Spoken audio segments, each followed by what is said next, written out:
بسم اللہ الرحمن الرحیم۔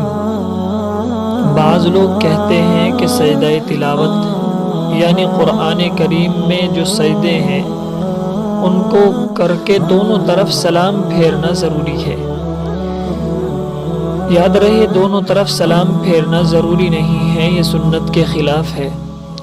اس کا طریقہ یہ ہے کہ جب آپ کے ذمے سجدہ واجب ہو جائے تو آپ تکبیر کہہ کر سجدے میں جائیں اور 3 یا 5 یا 7 مرتبہ سبحان ربی الاعلیٰ کہیں اور تکبیر کہہ کر اٹھ جائیں، دونوں طرف سلام پھیرنے کی ضرورت نہیں۔ دوسرا مسئلہ یہ ہے کہ بعض عورتیں قرآن شریف ہی پر سجدہ کر لیتی ہیں، یعنی جب وہ سجدے والی آیت پڑھتی ہیں تو قرآن کریم کو اٹھا کر اپنی پیشانی سے لگا لیتی ہیں یا اپنی پیشانی کو جھک کر کے قرآن پر رکھ لیتی ہیں اور یہ سمجھتی ہیں کہ سجدہ ادا ہو گیا۔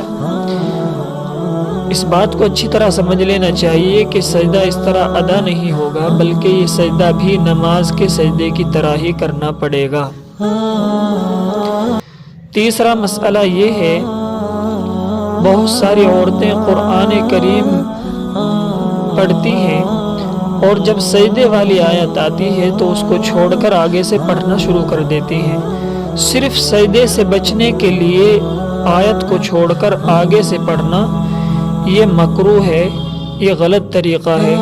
گویا کہ اللہ تبارک و تعالی ہمیں سجدے کا حکم دے رہا ہے اور ہم اس سے انکار کر رہے ہیں، اس لیے سجدے والی آیت کو بھی پڑھنا ضروری ہے اور پڑھنا چاہیے۔ آیت کو چھوڑ کر آگے سے پڑھنا یہ غلط طریقہ ہے اور مکروہ ہے۔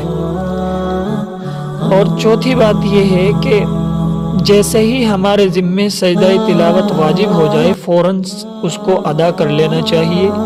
اگر مکروہ وقت نہ ہو